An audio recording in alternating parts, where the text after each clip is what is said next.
नमस्कार दोस्तों, स्वागत हमारे YouTube channel Swami Vivekananda study circle Prayagraj में आप सभी का। आज काफ़ी दिनों के बाद आपसे रूबरू हो पा रहा हूं क्योंकि लॉकडाउन चल रहा था और इसके कारण मैं भी यहां पे आ नहीं पाया अपने स्टूडियो में। और काफ़ी दिनों के बाद आज मुलाकात हो रही है आप लोगों से, तो हम लोग नए टॉपिक पे बात करेंगे। हमारा नया टॉपिक जो है, हम गंगा नदी के बारे में बात करेंगे। गंगा नदी का उद्गम कहाँ से हुआ, कौन कौन सी नदियाँ इसमें शामिल होती हैं, क्या क्या संगम है, वो सारी चीज़ें देखेंगे। कहाँ से इसका उद्गम स्थल है, कौन कौन सी नदियों के मिलने के बाद गंगा नदी का नाम गंगा पड़ता है। तो दोस्तों, आप लोगों को मैं आपको बता दूं, आप लोग जानते भी होंगे कि भारत का एक राज्य उत्तराखंड है, जो उत्तर प्रदेश से ही सन 2000 में अलग हुआ और उत्तर प्रदेश से अलग होकर एक नया राज्य बनाया गया उत्तराखंड नाम से। उत्तराखंड को मुख्यतः दो भागों में हम विभाजित कर सकते हैं। एक गढ़वाल क्षेत्र होता है, दूसरा कुमाऊं क्षेत्र होता है। ये गढ़वाल और कुमाऊं क्यों महत्वपूर्ण है वो आगे हम देखेंगे, मैं बात करूंगा आपसे। तो मुख्यतः दो नदियां निकलती हैं कहां से। एक नदी आती है धौली गंगा, और धौली गंगा नदी धौलागिरी श्रेणी में एक कुल्लू क्षेत्र है, वहां से धौली गंगा नदी आती है। और दूसरी नदी जो है वो विष्णु गंगा नदी है। विष्णु गंगा, आपने नाम सुना होगा, बद्रीनाथ तीर्थ स्थान यहाँ पर लोग जाते हैं। बद्रीनाथ से आती है विष्णु गंगा और कुल्लू क्षेत्र से आती है धौली गंगा, और ये दोनों नदियां आकर विष्णु प्रयाग में मिल जाती हैं। और एक खास बात आपको बताऊं कि अगर दो नदियों का संगम है तो उसमें जो नदी गहरी रहती है उसी के नाम से नदी आगे बढ़ती है। लेकिन यहाँ पे अगर विष्णु गंगा और धौली गंगा की बात करें तो दोनों नदियाँ क्या हैं, लगभग समान गहराई की हैं। तो इन दोनों का नाम यहाँ पे विलुप्त हो जाता है और एक नई नदी का नाम जो आगे बढ़ती है, इसका नया नाम हो जाता है अलकनंदा। अलकनंदा नाम से ये नदी आगे बढ़ती है। और जब अलकनंदा नाम से आगे बढ़ती है तो एक नदी है नंदाकिनी। नंदाकिनी नदी निकलती है दोस्तों, और ये आके इसी अलकनंदा में जो है संगम बनाती है, अलकनंदा में मिलती है। और इसको क्या कहते हैं, क्योंकि नंदाकिनी नदी आ रही है, नंदाकिनी नदी, तो ये जो अलकनंदा से मिलती है इसको कहते हैं नंद प्रयाग। नंदाकिनी नदी नंद प्रयाग में अलकनंदा नदी से मिल जाती है और फिर आगे बढ़ती है। अलकनंदा नदी कहाँ पे आगे बढ़ती है, नंदाकिनी नदी जो है ये नंदा से निकलती है और ये आके नंद प्रयाग में अलकनंदा नदी से मिल जाती है। फिर नदी ये आगे बढ़ती है तो एक नदी है पिंडार नदी, और ये पिंडार नदी निकलती है दूनागिरी, इसको पौराणिक अगर हम चीज़ों में देखें तो द्रोणगिरी कहते हैं, वहाँ से निकलती है पिंडार नदी। इसको कड़गंगा भी कहते हैं, कड़गंगा। और ये नदी आकर कहाँ मिल जाती है, अलकनंदा में, कड़ प्रयाग में, क्योंकि कड़ गंगा नाम है, या फिर पिंडार नदी वो मिलती है कड़ प्रयाग में, यहाँ पे संगम बनाती है। और विष्णु प्रयाग, नंद प्रयाग और कड़ प्रयाग, तीन प्रयाग हो गए, और ये नदी अलकनंदा नदी आगे बढ़ती है। एक चीज आपको मैं बता दूं, ये नंदाकिनी नदी है, आप मंदाकिनी मत समझिएगा। मंदाकिनी नदी दूसरी तरफ से आती है, ये नंदाकिनी नदी है जो यहाँ पे मिलकर नंद प्रयाग में अलकनंदा नदी से मिलती है। अगर आगे बात करें मंदाकिनी नदी इस तरह से, यानी अलकनंदा के दाहिने तट पर आकर मिलती है, और ये निकलती है कहां से, केदारनाथ से। केदारनाथ से निकलती है मंदाकिनी नदी और आकर मिल जाती है रुद्रप्रयाग में, अलकनंदा नदी से रुद्रप्रयाग में। चीजें ध्यान रखिएगा, बहुत आसान होगा आपको समझने में। आप कैसे याद कर सकते हैं इन प्रयागों के नाम, वो मैं आपको बता दूंगा अभी। तो केदारनाथ से निकलती है और अलकनंदा नदी में रुद्रप्रयाग में जाकर ये मिल जाती है। तो ये अलकनंदा नदी का जो एक नदी तंत्र रहा वो मैंने आपको बताया। अब एक नदी की बात और कर लेते हैं, जो नदी महत्वपूर्ण रूप से गंगा का निर्माण करती है। एक नदी है भागीरथी नदी। आपको मैं बता दूं, भागीरथी नदी वहां पर है, गंगा नाम नहीं है, लेकिन भागीरथी को ही गंगा माना जाता है। तो भागीरथी निकलती है दोस्तों कहाँ से, ये निकलती है उत्तराखंड के उत्तरकाशी जिले से। उत्तरकाशी जिले से निकलती है, वहाँ पे एक क्षेत्र है गोमुख, गोमुख में एक ग्लेशियर है गंगोत्री नाम का, लगभग 25 किलोमीटर लंबा ग्लेशियर है। वहां से कई धाराओं में बटकर एक नदी जो है निर्माण होती है और उसका नाम है भागीरथी। और भागीरथी नदी वहां से निकलती है और ये आके फिर यहीं अलकनंदा से मिल जाती है। क्योंकि भागीरथी और अलकनंदा की गहराई लगभग सेम है, इसलिए इन दोनों का नाम जाकर आगे जब देवप्रयाग में ये नदियां मिलती हैं, देवप्रयाग में ये नदी मिल जाती है, तो इनका नाम चेंज हो जाता है। ये जो उत्तरकाशी से निकलती हुई आ रही है भागीरथी नदी, वो जब अलकनंदा से मिलती है तो देवप्रयाग में इसका नाम चेंज हो जाता है और नया नाम क्या हो जाता है, वही नाम जिस नदी के तंत्र के बारे में हम लोग पढ़ने जा रहे हैं, यहाँ से इसका नाम गंगा हो जाता है। और आगे गंगा नदी यहीं से अस्तित्व में गंगा नाम आता है और गंगा नदी यहीं से अस्तित्व में आती है। कौन कौन सी नदी? अलकनंदा और भागीरथी नदी निकलती है। भागीरथी की एक सहायक नदी की अगर हम लोग बात करें, भिलांगना नदी, भिलांगना नदी जब यहाँ पे मिलती है तो यहाँ पे ही टिहरी में मिलती है, तो यहाँ पे एक बांध बनाया गया है टिहरी बांध। और आप लोग जानते हैं, अगर नहीं जानते तो मैं आपको बता दूं, टिहरी बांध क्या है? वो भारत का सबसे ऊंचा बांध है। कहीं कहीं पर लोग कहते हैं भाखड़ा नागल बांध है, लेकिन भाखड़ा नागल जो बांध है दोस्तों वो 225 ही है और ये जो है ये 260 फीट है। तो ये जो टिहरी बांध है ये सबसे ऊंचा बांध है, कहाँ का? भारत का।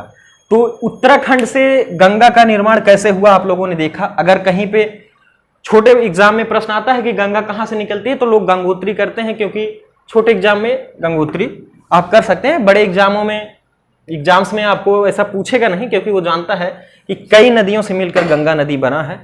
कहीं गंगा नदी का एक एग्जैक्ट पॉइंट नहीं है, लेकिन अगर गंगा नदी की हम लोग बात करें, गंगा नाम जो है वो आता है उत्तरकाशी से निकली हुई भागीरथी और अलकनंदा नदी से, जो है जब देवप्रयाग में दोनों मिलती हैं तो वहां पे ये नदियां हो जाती हैं, मिलकर एक नदी का नाम हो जाता है गंगा। अगर भागीरथी की बात करें तो ये है 205 किलोमीटर की दूरी तय करती है। 205 किलोमीटर की दूरी भागीरथी नदी तय करके आती है यहाँ पर। और अलकनंदा नदी की बात करें तो 195 किलोमीटर की दूरी तय कर ये देवप्रयाग में आती हैं। फिर देवप्रयाग से ये गंगा नाम से आगे बढ़ती हैं, और गंगा नाम से जब आगे बढ़ती हैं दोस्तों तो ये आती हैं ऋषिकेश होते हुए आ जाती हैं हरिद्वार। हरिद्वार में ये जब आती हैं तो मैदानी क्षेत्रों में गंगा नदी प्रवेश कर जाती है। यहाँ पे इनकी धारा बहुत तेज होती है, क्योंकि ये पहाड़ी क्षेत्र में है और पहाड़ों से जब कोई जल गिरता है तो बहुत तेजी से नीचे जमीन पर आता है। और एक बात और बता दें, क्योंकि यहाँ पर पहाड़ी क्षेत्र है तो फैक्ट्रीज वगैरह इतनी ज़्यादा है नहीं और लोग भी कम रहते हैं, इसलिए यहाँ पर जो गंगा नदी का पानी है वो बहुत ही स्वच्छ, बहुत ही निर्मल होता है। गंगा नदी का जो पानी है वो आगे आकर जैसे कानपुर क्षेत्रों में कहाँ, क्योंकि वहाँ पर जो है बहुत सारे फैक्ट्रीज हैं, बहुत सारे ऐसे मल आते हैं जिससे गंगा नदी प्रदूषित होने शुरू होती है। ये इधर तो बहुत निर्मल होती है, बहुत स्वच्छ होती है, क्योंकि पहाड़ी क्षेत्र है, यहाँ पे न लोग ज़्यादा रहते हैं ना ही फैक्ट्रीज उतनी हैं, तो इसलिए ये जो है बिल्कुल स्वच्छ होती हैं। तो मैंने आपको बताया ये ऋषिकेश होते हुए हरिद्वार में मैदानी क्षेत्रों में प्रवेश करती हैं। तो ये पूरा उत्तराखंड का क्षेत्र रहा। उत्तराखंड में जो गंगा नदी का स्वरूप रहा वो मैंने बताया। अब किस तरह से ये उत्तर प्रदेश में प्रवेश करती है और कौन कौन सी मुख्य नदियां हैं वो आगे हम बात करने वाले हैं। आप लोग बिल्कुल हमारे साथ बने रहिए, आगे बात करेंगे, तुरंत ही बात करेंगे, कहीं जाइए नहीं, तुरंत बात करेंगे दोस्तों उत्तराखंड से निकलकर जब गंगा नदी उत्तर प्रदेश में प्रवेश करती है, उत्तराखंड में मैंने आपको बताया कि हरिद्वार में मैदानी क्षेत्रों में आ जाती है और ये फिर उत्तर प्रदेश में प्रवेश करती है। उत्तर प्रदेश में एक ज़िला है बिजनौर, बिजनौर से ये प्रवेश करती है। और दोस्तों इसमें कौन कौन सी नदी मिलती है वो चीज़ें हम देखेंगे, इन नदियों के मिलने के क्रम को हम देखेंगे। और नदियों को मिलने के लिए हमें दो भागों में बांटना पड़ेगा, क्योंकि कोई नदी होती है उसके दो तट होते हैं, एक दाहिना तट होता है, एक बायां तट होता है। जैसे ये नदी है तो इसके एक दाहिना तट हो गया, दूसरा बायां तट हो गया। तो दोनों तटों पर, क्योंकि स्वाभाविक सी बात है दोनों तटों पर नदियां मिल सकती हैं और मिलती भी हैं, इसलिए दो भागों में बांटना आवश्यक हो जाता है हमें समझने के लिए। तो सबसे पहले बात करेंगे जो नदी गंगा के दाहिने तट पर मिलती है, यानी गंगा के दाहिने तट वाली नदियां।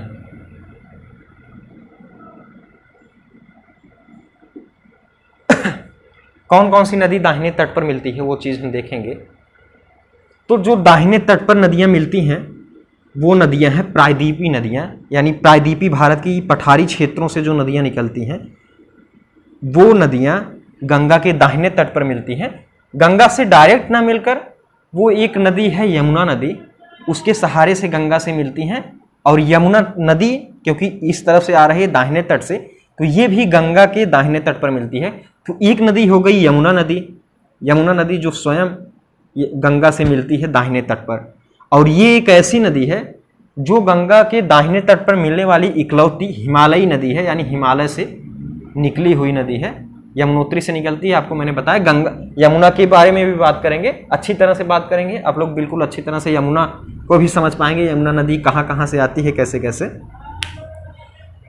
तो और जो नदियां जो पठारी यानी प्रायद्वीपीय नदियां हैं वो आके इसी में मिलती हैं। लगभग 3 नदी आती है, जैसे एक हो गया केन नदी, बेतवा हो गया, सोन नदी हो गया। और ये नदियां क्या है, ये यमुना के सहारे से गंगा में दोस्तों मिल जाती हैं। कौन कौन सी? चंबल, सिंध, बेतवा, केन। ये 4 नदियां जो हैं, चंबल, सिंध, बेतवा, केन, ये 4 नदियां यमुना के सहारे से गंगा में मिलती हैं। और एक नदी है टोंस नदी जो यहां से निकलती है और प्रयागराज जिले में मिल जाती है गंगा नदी से।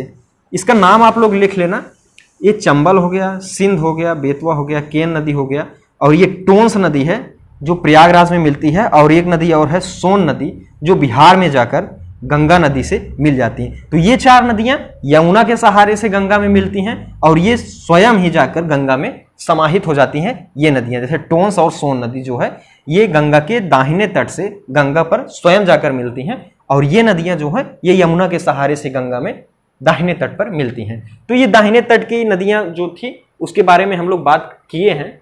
अब आगे बात करते हैं जो गंगा के बाएं तट से नदियां निकलती हैं, जो हिमालयी नदियां हैं, हिमालय से निकलकर गंगा में मिल जाती हैं, उसके बारे में हम लोग बात करेंगे। दोस्तों गंगा नदी के बाएं तट पर जो नदी मिलती है उसमें से एक नदी है रामगंगा। मैंने आपको बताया था कि उत्तराखंड को 2 भागों में बांटा गया है, गढ़वाल क्षेत्र और कुमायूं क्षेत्र। तो उत्तराखंड के कुमायूं क्षेत्र से निकलती है नदी अल्मोड़ा जिले से। एक दूनागिरी क्षेत्र है, दूनागिरी, इसको पौराणिक चीज़ों में देखेंगे तो द्रोणगिरी करके आता है, आप नाम सुने होंगे। तो दूनागिरी से एक नदी निकलती है, उसका नाम है रामगंगा। और रामगंगा नदी उत्तराखंड से निकलकर वो आती है सीधे उत्तर प्रदेश में प्रवेश करती है, और उत्तर प्रदेश में प्रवेश करते हुए ये गंगा नदी के बाएं तट पर मिलती है। कहाँ पर? कन्नौज में। कन्नौज में ये लगभग 393 मील की दूरी तय करके कन्नौज जिले में जो है गंगा नदी से मिल जाती है। 393 मील की दूरी तय करके रामगंगा नदी दूनागिरी श्रेणी से, यानी दूनागिरी यानी द्रोणगिरी से कहते हैं, अल्मोड़ा जिले में है, वहां से आके कन्नौज में मिल जाती है। तो ये एक नदी हो गई गंगा की बाएं तट पर मिलने वाली एक नदी। दूसरी नदी की अगर हम बात करें तो गंगा से मिलने वाली एक नदी है गोमती नदी। गोमती नदी आपने अगर नाम सुना होगा, गोमती नदी निकलती है उत्तर प्रदेश में, पीलीभीत से लगभग 30 किलोमीटर दूर एक फुलहर झील है। फुलहर झील से ये नदी निकलती है, इसको गोमत ताल भी कहते हैं, जिसकी वजह से नदी का नाम गोमती पड़ा। गोमत ताल से निकलती है और ये लखनऊ, सुल्तानपुर, जौनपुर होते हुए बनारस में एक सैदपुर नामक जगह है, वहां पर आकर गंगा से मिल जाती है सैदपुर में। बनारस के पास ही है, वाराणसी के पास ही सैदपुर में गोमती नदी निकलती है फुलहर झील से। फुलहर झील पीलीभीत में, पीलीभीत से लगभग 30 किलोमीटर की दूरी पर। और ये गोमती नदी सुल्तानपुर, लखनऊ जो उत्तर प्रदेश की राजधानी है वो इस नदी पर स्थित है, और जौनपुर जिला है, और फिर ये सैदपुर में आकर गंगा से मिल जाती है। तो मैंने आपको बताया गोमती नदी और रामगंगा, 2 नदियों के बारे में मैंने बताया। तीसरी एक नदी है घाघरा नदी। घाघरा नदी को हम दिखाते हैं आपको। दोस्तों गोमती नदी की एक खास बात और मैं आपको बता दूं, गोमती नदी जो है इसको कहते हैं कि ऋषि वशिष्ठ की पुत्री थी, और जब भगवान राम रावण से युद्ध करके, रावण को पराजित करके, रावण को वीर गति को प्राप्त करा के जब वो आते हैं तो उनके ऊपर ब्रह्म हत्या का जो है एक तरह से आरोप लगता है। तो ब्रह्म हत्या के पाप से मुक्त होने के लिए ये इसी गोमती नदी में स्नान करते हैं। एक सुल्तानपुर में जगह है धोपाप नाम से, वहाँ पर ये स्नान करते हैं और पाप मुक्त होते हैं। अगली नदी की अगर हम बात करें, घाघरा नदी। घाघरा नदी निकलती है कहाँ से? ये वहीं से निकलती है जहाँ से बहुत महत्वपूर्ण नदियाँ निकली हुई हैं। मानसरोवर झील, मानसरोवर झील से घाघरा नदी निकलती है, जहाँ से क्या निकले? ब्रह्मपुत्र नदी भी निकली है वहाँ से। तो मानसरोवर झील से नेपाल होते हुए ये उत्तर प्रदेश में प्रवेश करती है, और उत्तर प्रदेश में प्रवेश करते हुए ये लगभग बहराइच, सीतापुर, गोंडा जिला होते हुए, दोहरी घाट होते हुए ये चली जाती है बिहार में, बलिया से होते हुए छपरा और बिहार के बीच में, बिहार में गंगा से मिल जाती है। लगभग 1080 किलोमीटर की दूरी तय करती है ये। 1080 किलोमीटर की दूरी तय करके बिहार में छपरा और बलिया के बीच बिहार में ये गंगा से मिल जाती है। और यहाँ पे इस नदी का नाम गंगा के सहारे चलता है। गंगा के सहारे ये नदी आगे जाती है और बंगाल की खाड़ी में गिरती है, वो आप लोग जानते हैं। आगे क्या हुआ वो चीज़ें हम बात करेंगे। अब अगली जो नदी है, जो महत्वपूर्ण नदी है, गंगा से मिलती है बाएं तट पर, वो नदी है गंडक। गंडक नदी की विशेषता अगर हम बताएं, गंडक नदी किस तरह से मिली हुई है, कहाँ से निकली है? दोस्तों, गंडक नदी की बात करें तो नेपाल से निकलती है। अगर गंगा को हम थोड़ा सा आगे बढ़ाएं तो नेपाल से गंडक नदी निकलती है और कुछ दूर ये उत्तर प्रदेश और बिहार की सीमा को भी निर्धारित करती है। उसके बाद ये महाराजगंज होते हुए कुशीनगर में चली जाती है और कुशीनगर में फिर धीरे धीरे बिहार में जाकर ये मिल जाती है किससे? गंगा नदी से। ये गंडक नदी, इसको बड़ी गंडक भी कहते हैं। आप लोग ध्यान रखना, गंडक नदी जो है नेपाल से निकलती है और सीधा वो जाकर गंगा में समाहित हो जाती है, गंगा में मिल जाती है। एक और नदी है कोसी नदी।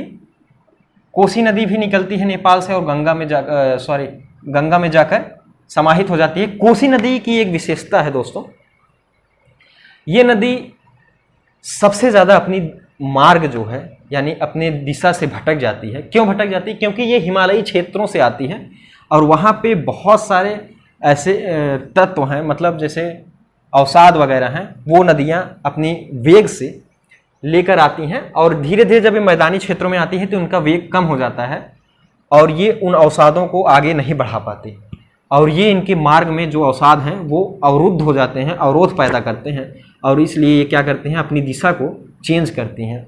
इसलिए बिहार की ये जो कोसी नदी है, इसको बिहार का शोक कहते हैं, क्योंकि ये नदी अपनी दिशा बहुत ज़्यादा बदल देती है। पता लगा आज यहाँ पे सोए हुए हैं, के नीचे आपके जल यानी नदी प्रवाह होने लगी, नदी निकलने लगे। तो इसलिए लगभग 120 किलोमीटर की दूरी जो है ये भटक चुकी है। 120 किलोमीटर का अंतराल हो चुका है, यानी जहाँ नदी अब बहती थी, शुरू में बहती थी, वो नदी अब 120 किलोमीटर की दूरी पर बहने लगी। इतना ज़्यादा वो मार्ग परिवर्तन कर दी और जैसे जैसे वो खसकती जाती थी, बिहार सरकार जो है इधर अपने शहर बसाने शुरू कर देते थे और शहर बसाते थे। लेकिन कभी कभी क्या होता था, जब इधर मार्ग अवरुद्ध हो जाता था तो ये नदियाँ फिर से उस शहरों में चली जाती थी, दूसरी तरफ हो जाती थी, इसलिए भारी नुकसान हो जाता था। इसलिए इसको बिहार का शोक कहते हैं। तो कोसी नदी यहाँ से निकलती है हिमालय से और गंगा में जाकर मिल जाती है। तो ये नदियाँ, कोसी नदी तक हमने बात किया। आगे एक नदी और है जो अंतिम हिमालयी नदी है जो गंगा से मिलती है, उस नदी का नाम है महानंदा नदी। उसके बारे में हम बात करेंगे, महानंदा नदी के बारे में। महानंदा नदी कहाँ से निकलती है?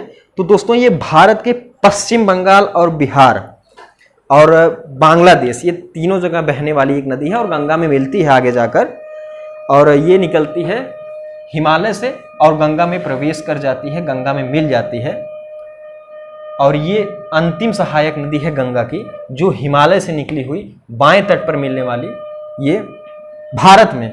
इसके बाद तो गंगा नदी धीरे धीरे चली जाती है कहाँ पर? बांग्लादेश में चली जाएगी। बांग्लादेश में उसका नाम, बांग्लादेश में किस तरह से जाती है थोड़ा सा इसको हम बात कर लें अगर, तो जब ये बांग्लादेश अगर इधर मान ले तो ये है गंगा नदी और यहाँ पे एक ब्रिज है फरक्का बांध, फरक्का बांध है, फरक्का बांध से ये प्रवेश कर जाती है बांग्लादेश में।